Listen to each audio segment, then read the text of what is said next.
د ننګرهار والي شاه محمود میخیل وایي افغانان د پردیو لخوا د پردی جګړې لپاره وجنګېدل او د باثباته نظام د ساتلو په موخه پکار ده چې دا تپل شوې جګړه په خپل منځي والي سره د خپلو کورونو څخه وباسي. نوموړی د څرګندونې د کپ په 18مه ملي امنیت ریاست کې د دې ولایت ولسي پاڅون کوونکو مشرانو سره په جوړه شوې غونډه کې وکړې. ښاغلي میخیل د ولسي ځواک د قربانیو قدرداني وکړ. دوی د ننګرهار په امنیت ساتلو او وسلوالو ځپلو برخه کې رښتینی اتلان یاد کړل او زیاته کړه د دې نظام او وطن د ساتنې لپاره افغانستان همداسې اولادونو ته ضرورت لري. د نوموړي په وینا په افغانستان کې پیل شوې جګړه پردۍ ده خو د افغانانو په لاس ترسره کیږي، نو لازمه ده چې افغانان په خپل منځي والي سره د پردیو لخوا تپل شوې جګړه له خپلو کورونو څخه وباسي. دا جنګونه زموږ او ستاسې جنګونه نه وو، دا د پردو جنګونه وو، زموږ او ستاسې په لاس یې وکړل د خپلو اهدافو لپاره. نو اوس موږ او تاسې دا پکار ده چې د پردو جنګ خپل کور ته رانغلو، د پردو په خوله غږېږي، د پردو د ګټو دپاره فعالیت کوي او د پردو ګټو دپاره خپل وطن باندې. موږ د جنګ طرفدار نه یو. همدغه جلال زماک جمهوري صاحب 2 کاله مخکې بلا قید و شرطه د خبرو وړاندیز ونه کړ. دغه حکمتیار صاحب د دې خبرو په نتیجه کې رانغی. موږ نه غواړو چې څوک دې په دې وطن کې تلفات ورکړي، وینه توی شي او د جنګ حل نه دی. موږ ته خپل امنیتي او دفاعي قوتونه زموږ پاڅون کوونکي دي که محلي پولیس دي، دا د دې نظام ستنې دي. د ننګرهار والي شاه محمود میخیل وویل وسلوالو طالبانو د خوګیاڼیو او شیرزادو له کانونو څخه د کال 40 میلیونه ډالر او د جلال آباد تورخم لویې لارې په اوږدو کې د کانال پرمونو څخه 14 میلیونه ډالر ترلاسه کول چې د دفاعي او امنیتي ځواکونو سره یوځای د همدې ولسي ځواک په مرسته د یادو عوایدو مخنیوی وشو. خو دا سوال هم باید د طالبانو نه وشي، د نورو ډلو نه وشي چې د خوګیاڼو او د شیرزادو د شوکاڼي نه د یو کال 40 میلیونه ډالر عاید اخیستلی. نو په دغه 40 میلیونه ډالر باندې تا څه وکړل؟ په شیرزادو کې د کوم مکتب جوړ کړی دی، کوم کلینیک دی جوړ کړی دی، کوم سړک دی جوړ کړی دی؟ څه شی کوي؟ ته که ویل چې دا حکومت فاسد ده نو دې نه بل غټ فساد شته دی؟ دا پیسې تا څه کړې؟ په څه دې ولګولې چا جیب ته غورځېدلي دي؟ د جلال آباد او تورخم د لارې 14 میلیونه ډالر دې واخیستل. کوم مکتب کوم یو خیریه کار تا په دې لاره کې کړی دی؟ نو خو تاسې فساد کې غرق هستئ. د بدخشان د معدن نه د کال 300 میلیونه ډالر یوازې د طلا نه دې دغه اخلي، هغه وشو زکات. نو ته ماته وایې چې دا 300 میلیونه ډالر چې کال کې اخلي دې باندې تا څه وکړل؟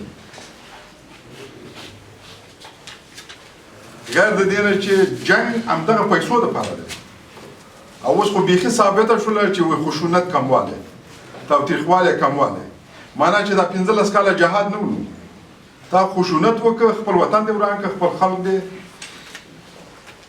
د منځه ویوړل.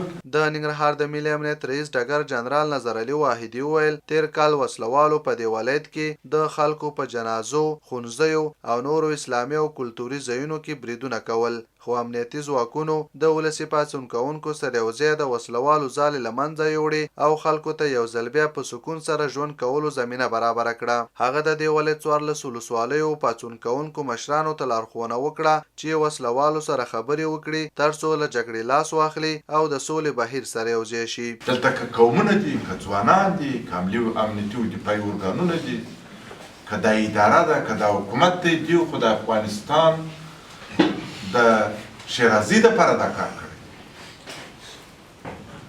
مسجدونه یې جوړ کړي دي، په سواو مسجدونه جوړ کړي. ته یو مسجد راوښیه، په سواو مدرسې او مکاتب یې جوړ کړي، ته یو راوښیه ملا صاحب، په سواو شفاخانې او کلینیکونه جوړ، ته یو راوښیه ملا صاحب، په زرګونو کیلومتره سړکونه جوړ کړي، ته یو راوښیه ملا صاحب. موږ خو د خپل ولس دپاره، د خپل خاورې دپاره، د خپلې جغرافیې دپاره کار کړی.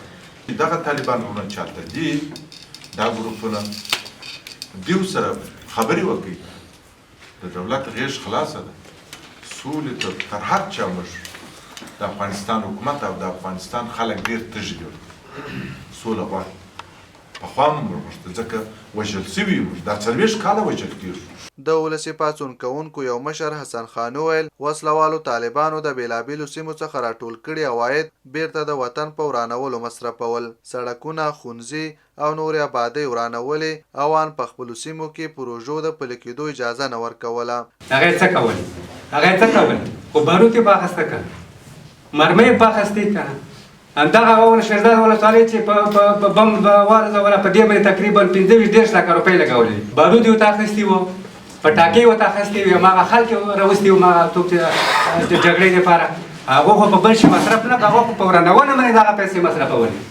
هغو سړکونه ورانول پلچکونه ورانول دا مکتبونه ورانول هغو خو وراني دپاره دغه کارونه کړي ګټې لپاره د ولسونو لپاره خو دومره کار نه دی کړی. حاجي معاون اجاز خان او ملک مکی د ولسي پاڅون کوونکو په استازیتوب ژمنه وکړه چې د خپلو سیمو ترڅنګ د مسؤلینو په سپارښتنه د هیواد په نورو سیمو کې هم د دښمن ماتولو ته ژمن دي او په وینا یې که امکانات ورکړل شي بیا هم د سیمو د مخورو په توګه د خپلو کلو او بانډو د امنیت ساتنه کوي. د ولسونه ټول ډېر بیدار دي ته متوجه ناست یو انشاءالله هیڅ چاته هم دا اجازه نه ورکوي چې بیا دې زموږ د نظام د تخریب حتی هغه خیال هم وګوري چې نور موږ خپل کور او کلی نه ساتو موږ د افغانستان د هر ګوټ دپاره مکلفیت لرو او چیرته چې موږ ته د افغانستان د حکومت او د دې نظام ضرورت وي موږ د خپل ټوپک د خپل کاپتوس او د خپلې وچې ډوډۍ سره هماغه ځای کې د دوی په غوښتنه باندې حاضر یو. موږ خپل ازادي لرو خپلواکي لرو استقلال لرو حق او باطل خو پیژنو کنه دومره خو نه یو چې ونی بس 2000 کال دی تیګم خبره کا منګه د دې ننګرهار بچیان یو او دا خاوره موږ ته ډېر قدر لري او په دې خاوره موږ ځان د خپل دولت نه مې غوښتنه دا ده چې موږ دغه ښځه شیان د ننګرهار څه چې د افغانستان په هر ولایت کې ضرورت وي موږ د قربانۍ ته حاضر یو. د یادونې وړ ده چې د ننګرهار په 14 ولسوالیو کې ولسي پاڅون کوونکو د امنیت په تامین کې د مهم ځواک په توګه دنده ترسره کړې ده.